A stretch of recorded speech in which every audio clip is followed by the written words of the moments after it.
Una fuerte onda tropical puede convertirse en ciclón saliendo de África. Tiene un 50% de posibilidad y es posible que se convierta en huracán Jerry en los próximos días.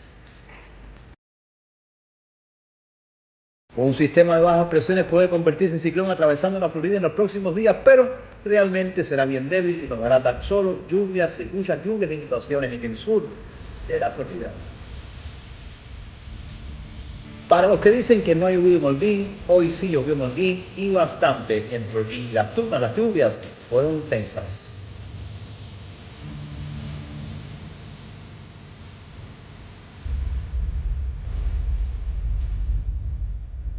En los próximos días seguimos con corrientes de resaca, viento bueno del este y mucha lluvia en el sur de la Florida.